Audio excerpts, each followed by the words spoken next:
오늘 주일 오후 예배에 오신 여러분들을 환영하고 축복합니다. 저번 주에 홍 목사님께서 이 자리에서 설교를 하실 때 시작하기 전에 저의 인사를 가져가셨더라고요. 다시 가져오도록 하겠습니다. 우리 손가락을 앞으로 뻗어보시고, 자, 다들 기억하시죠? 우리 옆에, 뒤에, 앞에 계신 분들과 이렇게 인사하겠습니다. 샬롬, 샬롬. 아유, 너무 보기 좋습니다. 감사합니다. 오늘은 어두운 구덩이에서 들리는 노랫소리라는 제목으로 사도행전의 말씀을 들으실 때 큰 은혜 받는 저와 여러분들이 되시기를 소망합니다. 제가 이것저것 하는 걸 좋아합니다. 요즘은 운동도 하고 있고요, 사진도 찍으러 다니고 있고, 어느 집사님께서는 저한테 공부 빼고 다 한다고 하시더라고요. 네, 그래서 정말 여러 가지를 하고 있는데요. 그중 제 취미생활 중 하나가 이제 드라마나 만화를 보는 겁니다. 참 전도사답지 않죠? 네. 하지만 이제 그러고 보다 보면요, 종교적인 것도 굉장히 많이 나오더라고요. 거기서 이제 신을 부정하는 장면들이 굉장히 많이 나와요. 그러한 부정하는 장면들의 대사 중에 정령 신이 있다면 나를 이렇게 내버려 둘 수가 없다. 그러니 신은 있을 리가 없다라는 이러한 대사들이 참 많더라고요. 사람들은 신을 믿는 사람들, 즉 신이 있다고 한다면 그를 믿는 사람들은 삶이 항상 좋을 거라고 생각을 합니다. 왜요? 신은 바로 우리가 생각하기에는 선한 존재이기 때문이죠. 선하고 전능하신 신이 실제로 있다 하면 그를 믿는 자들의 삶에는 언제나 평탄함과 형통함만 가득해야 된다고 생각을 합니다. 그런데 우리는 사실 신앙인들의, 신을 믿는 사람들의 삶이 그렇지 않다는 것을 너무나도 잘 알고 있습니다. 만약 그들의 생각대로 정말 신을 믿는 사람들이 형통하고 항상 평탄하게 살아간다면 저희는 지금쯤 집 하나씩은 다 가지고 있어야 되고요, 아픈 사람은 없어야 되고, 정말 살아가는데 아무 문제가 없어야 돼요. 하지만 우리의 현실은 어떻습니까? 예수를 믿어도 물질의 어려움을 겪고, 예수를 믿어도 몹쓸 질병에 걸리고, 밤잠을 설치며 눈물로 기도해도 문제가 해결되지 않을 때가 참 많아서 답답한 영혼의 밤을 지낼 때가 너무나도 많습니다. 그렇다면 우리는 왜 하나님을 믿고 또 하나님께 기도드리고 또 주님을 찬양해야 하는 것일까요? 아마 세상 사람들이 제 지금 말을 듣는다면 이곳에 있는 우리가 더 이해가 되지 않을 것입니다. 아니, 믿는다고 달라지는 것도 없는데 왜 저렇게 열심히 예배를 드리는가? 왜 헌금을 하는가? 왜 찬양을 하고 왜 기도를 드리는가? 라고 아마 우리를 어리석게 볼 수도 있습니다. 오늘 본문에 등장하는 이 바울과 실라의 상황이 정확히 그러했습니다. 그들은 하나님의 인도하심에 따라 빌립보에 이르렀고 성령의 뜻을 순종하며 복음을 전했습니다. 귀신 들린 여인을 자유케 하는 선한 일까지 행했었죠. 그런데 그 순종의 결과가 어떻게 되었었나요? 그 순종의 결과로 그들에게 돌아간 것은 무엇이었나요? 성경 22절과 23절에 보면요, 무리가 일제히 일어나 고소하고 상관들이 옷을 찢어 벗기고 많이 친 후에 옥에 가두었다고 기록을 하고 있습니다. 그들은 무자비한 매질을 당하면서도 온몸이 피퉁성이가 되었고 심지어 발에는 착고가 든든히 채워졌습니다. 도망칠 수도 없고 움직일 수는 더더욱 없는 완벽한 절망의 상태, 사방이 벽으로 막힌 어두운 구덩이에 갇힌 것입니다. 세상 사람들의 기준이라면 아까 신을 믿는 사람들을 형통하고 평탄해야 된다고 얘기하는 사람들의 기준이라면 바울과 실라는 아마 이때 하나님을 원망했어야 됩니다. 하나님, 제가 주님이 주신 일을 했는데 왜 나를 이 구덩이에 빠뜨리시는 건가요? 왜 아무것도 보이지 않는 이 구덩이 속에 나를 빠뜨리셨나요? 라고 이야기하며 신을 부정해야 맞습니다. 그런데 본문 25절에서는 그 깊은 밤 일어난 도저히 이해할 수 없는 역사를 이렇게 선포하고 있습니다. 한밤중에 바울과 실라가 기도하고 하나님을 찬송하매 죄수들이 듣더라. 그들은 울음이나 원망을 하지 않았습니다. 대신 하나님을 향한 노래를 선택했습니다. 오늘 우리는 이 말씀을 통해 고난 속 찬양의 비밀을 나누고자 합니다. 우리가 인생의 그 어두운 구덩이 속에서도 주님을 찬양해야 되는 진짜 이유가 무엇인지, 그리고 그 찬양이 진정으로 초래하는 영적인 결과가 무엇인지를 깊이 묵상하며 저와 여러분들의 삶에 닫혀있던 그 찬양의 문이 활짝 열리는 은혜가 있기를 주님의 이름으로 축복합니다. 우리가 흔히 상황이 좋거나 또 해결될 기미가 보이면 그때 찬양을 하곤 합니다. 그죠? 보통 우리가 찬양을 할 때는 기쁜 일이 있을 때예요. 일이 잘 풀렸다던가, 프로젝트가 성공했다던가, 아니면은 자녀가 원하는 학교에 합격을 했다던가, 주님이 해주셨습니다, 주님 감사합니다 라고 하는 노래가 바로 우리는 찬양이라고 알고 있죠. 하지만 바울과 실라는 이러한 상황이 전혀 아니었습니다. 그들이 처한 이 시간은요, 소망이 전혀 보이지 않는 절망의 시간이었어요. 몸의 통증은 말할 것도 없고요, 날이 밝으면요 처형을 당할 수도 있는 상황이었습니다. 인간적인 눈으로 본다면 그들의 입에서는 노랫소리가 나와서는 안 됩니다. 오히려 절망과 고통의 부르짖음이 나와야 정상입니다.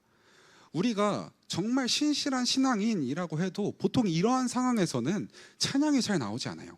오히려 방금 말씀드렸던 것처럼 고통과 절망의 부르짖음, 주님 나를 살려주십시오, 주님 이 상황을 해결해 주십시오 라고 기도하는 것이 일반적이에요.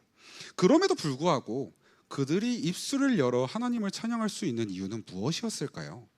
저는 이것에 대한 이유가 총 두 가지가 있다고 생각을 했습니다. 크게. 첫 번째 이유는요, 찬양이 우리의 상황보다 더 크신 하나님의 주권을 신뢰한다는 강력한 신앙 고백이기 때문이었습니다. 그저 감사하다고 주님을 노래하는 것이 아니라 내가 지금 어떤 상황이 있더라도 내 상황보다 더 크신 주님을 신뢰합니다 라는 신앙 고백인 것이죠. 우리는 기독교적으로 영과 육으로 이어졌다고 말을 합니다. 사람은 보통 분리되어 있다고 생각하지만 육의 상태에 따라 영도 영향을 조금씩 받습니다. 몸이 너무 힘들면요 마음도 지칩니다. 몸이 아프면요 우리의 영도 조금씩 병들어갑니다. 물론 이게 절대적인 것은 아니지만 보통 몸이 힘들면 마음이 힘들다, 이러한 말이 있잖아요. 바울과 실라의 상황도 아마 마찬가지였을 것입니다. 차고 깊은 감옥에 갇혀 있을 때 그 마음은 얼마나 불안했을까요? 아마 저였다면 견디지 못했을 거예요. 이미 무자비하게 매를 엄청 맞은 상태였기 때문에 영적으로는 아마 더 극심한 고통에 처해 있을 수도 있습니다. 하지만 그들은요 육의 환경에 영을 뺏기지 않았습니다. 그들은 영의 시선이 그 감옥의 차가운 벽, 내가 지금 빠져있는 어두운 구덩이가 아니라 온 우주 만물을 창조하시고 다스리시는 하나님을 정확히 바라보고 있었던 것입니다.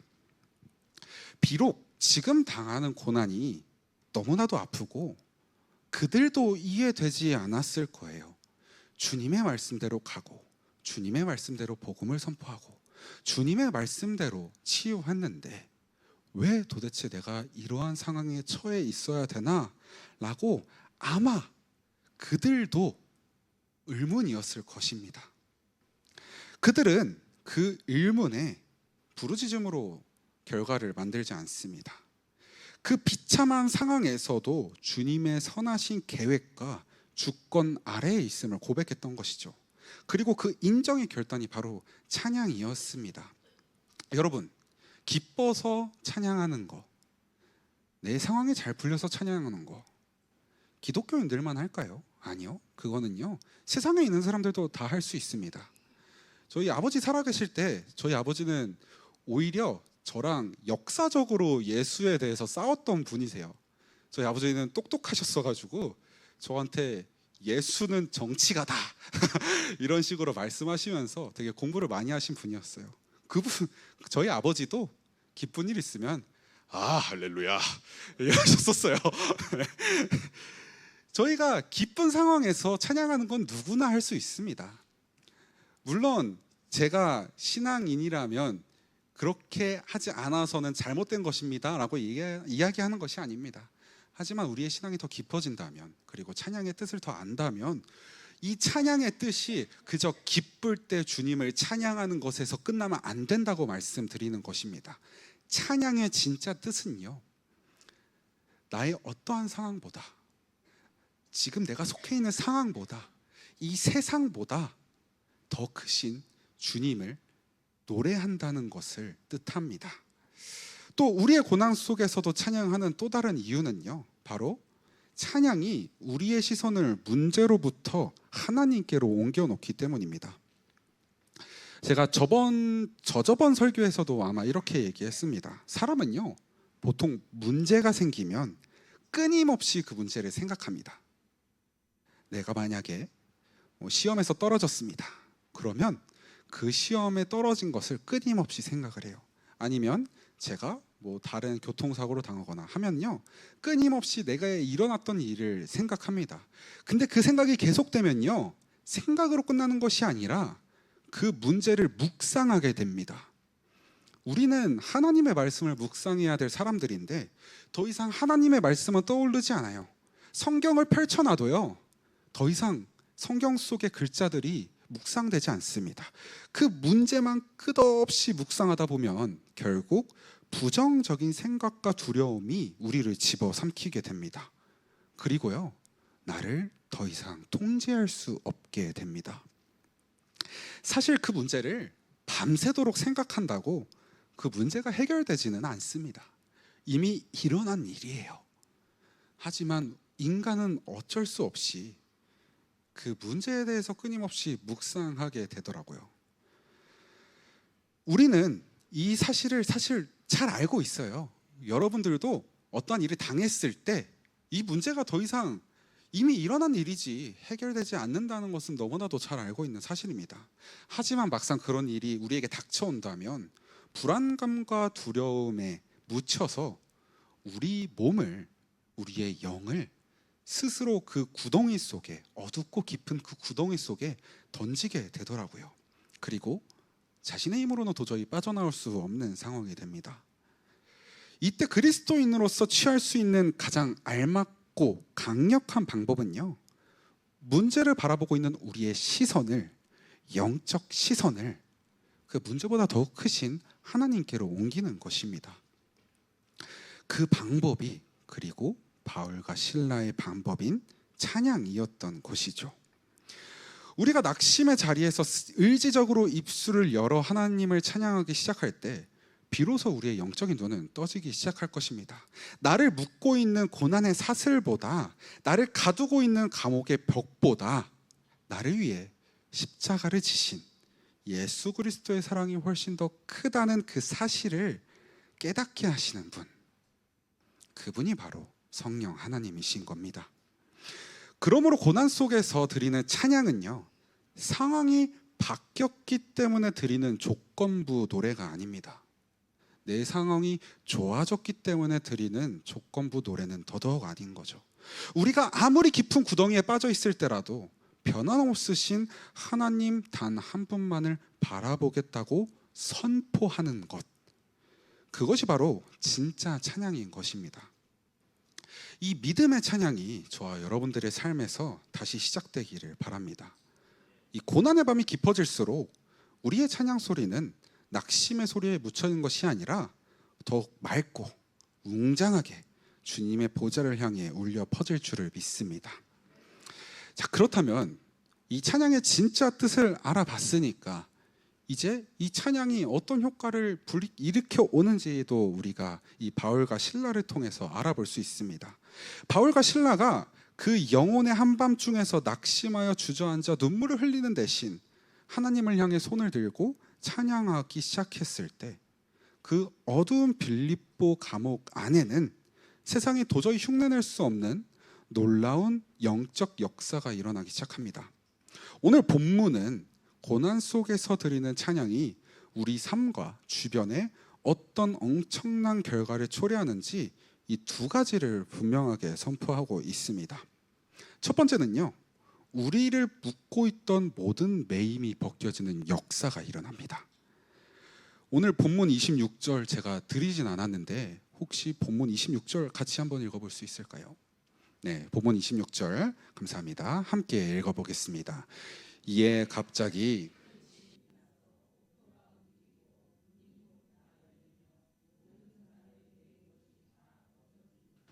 아멘.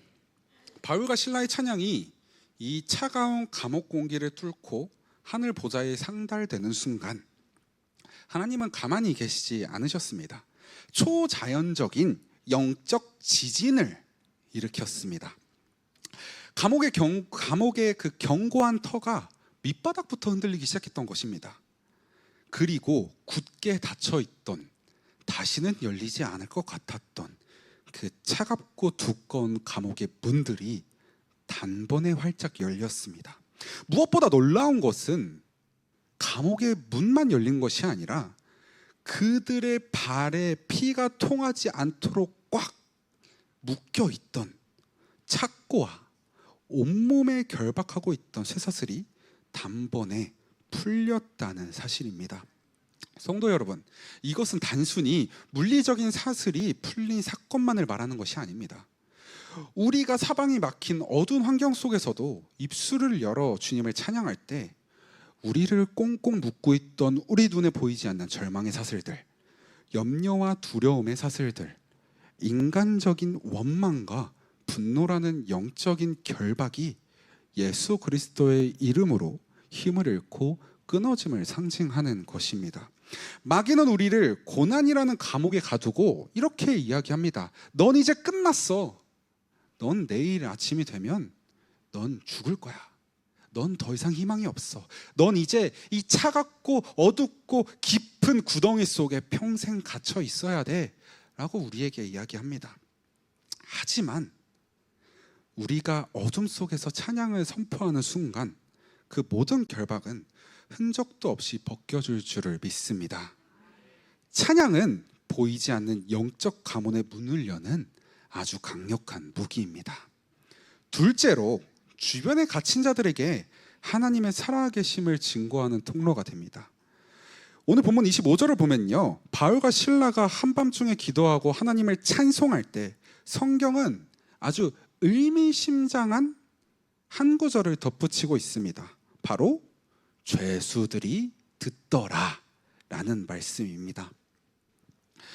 사실요, 그냥 바울과 실라가 찬양을 했다라는 것만 알리기 위해서 이 성경을 썼으면요, 이 뒷구절은 들어가지 않아도 됐습니다. 전혀 필요 없는 말씀이에요. 이 구절이 들어갔던 이유는요, 당시 그 지하 감옥 안에는 바울과 실라만 있었던 것이 아니라 수많은 죄수들도 갇혀 있었습니다. 각자의 죄목으로 혹은 억울한 사정으로 밤새도록 깊은 한숨을 쉬고 억울하다고 거칠게 욕을 하면서 고통의 비명을 지르면서 그들이 갇혀 있었을 것입니다. 감옥 안에는 온통 원망과 절망의 소리가 가득 차 있었습니다. 그런데 그 깊은 밤에 옆방에서 내가 갇혀 있는 동안, 아니 이 감옥이 생기는 동안에 절대로 들려서는 안 되는, 들릴 수 없는 소리가 들려옵니다. 바로 바울과 실라의 아름다운 찬송 소리입니다. 죄수들은 거칠게 내뱉던 그 욕설과 부르짖던 그 절망을 잠시 멈추고 숨을 죽이며 귀를 기울였을 것입니다. 그 찬송에. 그리고 영적인 큰 충격을 받았을 거예요. 아니, 저들이 믿는 신은 도대체 어떤 신이기 때문에 온몸이 피투성이가 된 채로 그렇게 맞고서도 내일 아침에 죽을 수도 있는데 이 처참한 자리에서 어떻게 저렇게 찬송을 할 수 있는 건가? 성도 여러분, 세상 사람들은 우리가 형통할 때 우리의 신앙을 보지 않습니다. 우리가 재벌이 하나님을 믿는다고 하면 어떤 생각이 드시나요? 믿는구나. 그렇구나. 저런 사람도 하나님을 믿는구나. 근데요, 우리가 진짜 절망에 빠져 있는, 사망의 음침한 골짜기 바로 근처에 있는 사람이 하나님을 찬송하면요, 어떤 생각이 들냐면요, 어떻게 저 상황에 찬양을 하지? 어떻게 저 상황에서 신께 감사하다고 노래를 할 수 있지? 이렇게 생각을 할 것입니다.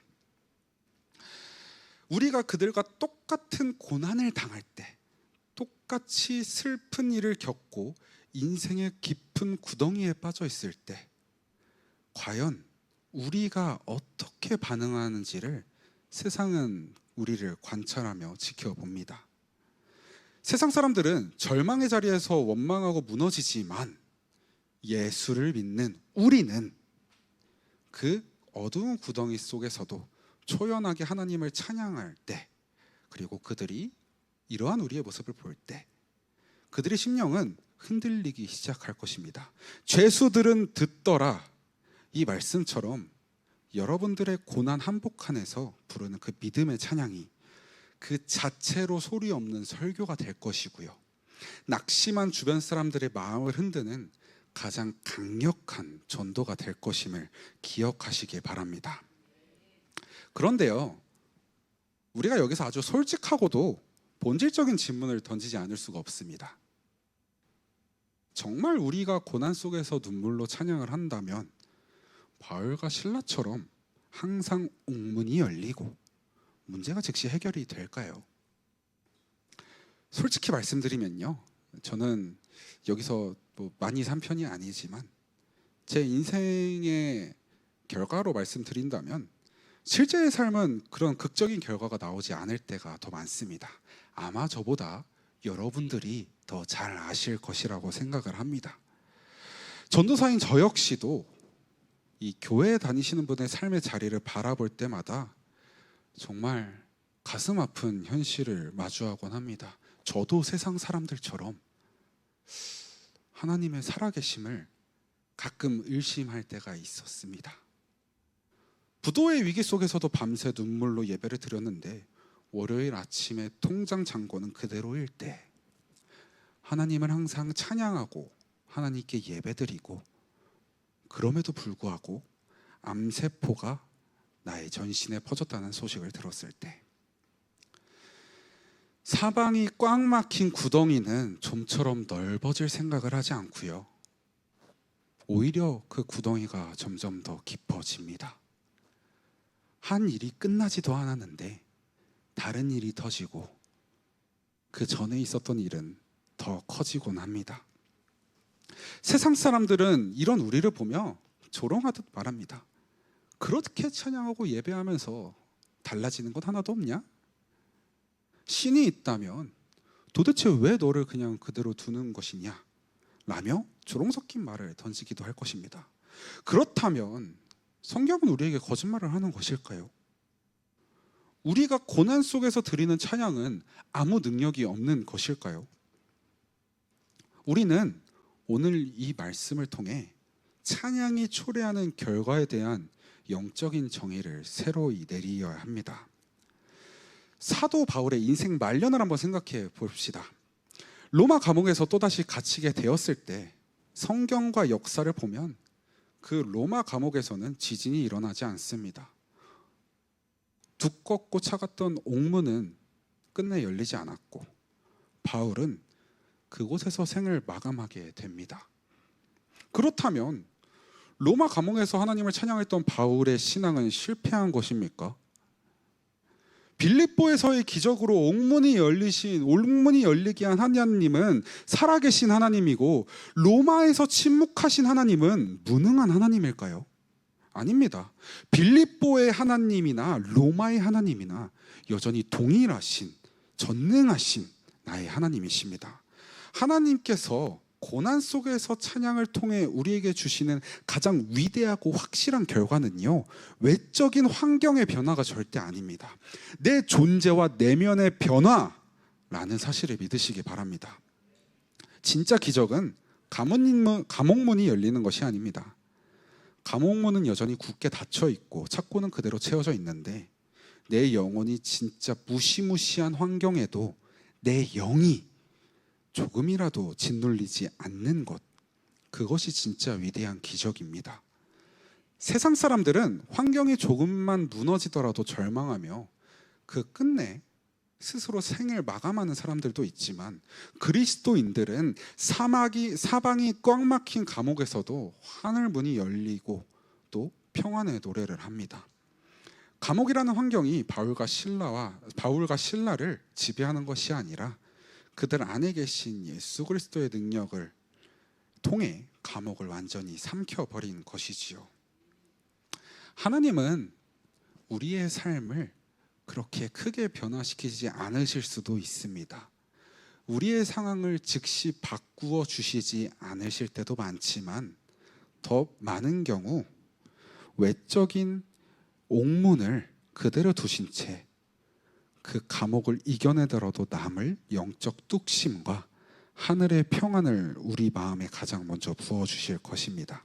그러므로 눈앞에 극적인 그 기적에 즉각 일어나지 않는다고, 내 눈앞의 환경에서 그 엄청난 기적이 일어나지 않는다고 낙심하지 마셔야 됩니다.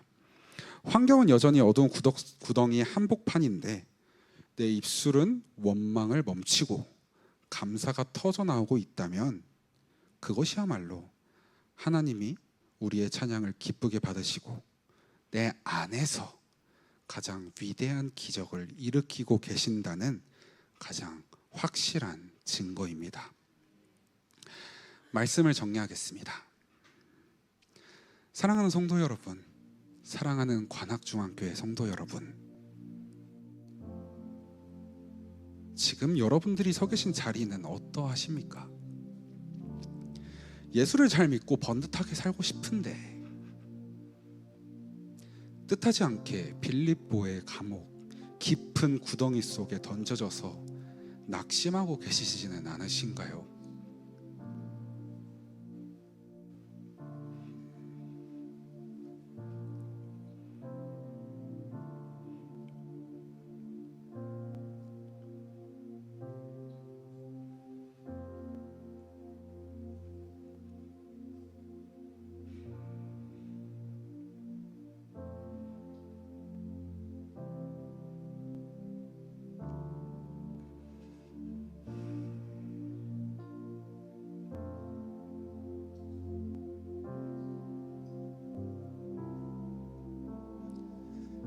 아무리 기도하고 찬양을 해도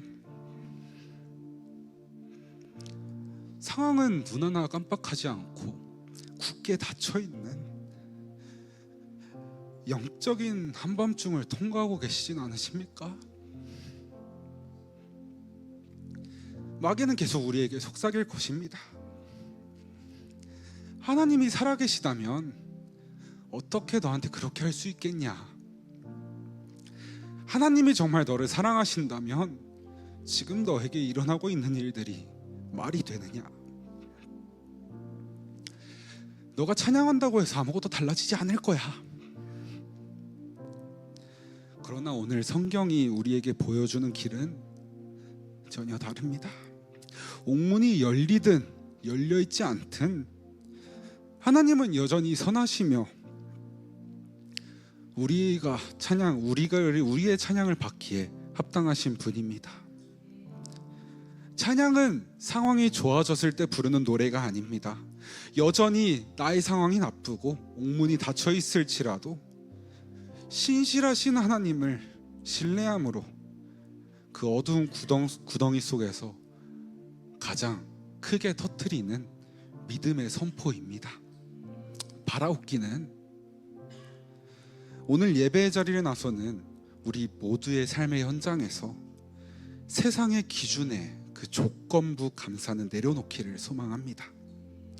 내 뜻대로 눈앞의 결과가 즉시 나오지 않는다고 할지라도 나를 붙드시고 내 영혼을 평안하게 하시고 나의 영혼 깊은 곳에서 가장 큰 기적을 일으키시는 주님을 바라보며 그 주님을 바라보며 그분께 찬송하는 저와 여러분들이 되시기를 소망합니다. 우리 함께 송축해 내 영혼이라는 찬양을 함께 찬양할 텐데요, 설교를 찬양을 시작하실 때 저희 목사님께서 10,000가지 이유로 우리가 하나님을 찬송해야 될 이유라고 설명을 해주셨습니다. 10,000가지 이유, 그 이유도 사실은 필요 없습니다. 우리가 주님을 찬송하는 건 세상의 그 큰 문제들보다 더 큰 주님을 믿는다는 믿음의 선포입니다. 함께 이 찬양하면서 이러한 선포를 주님께 올려드리기 원합니다.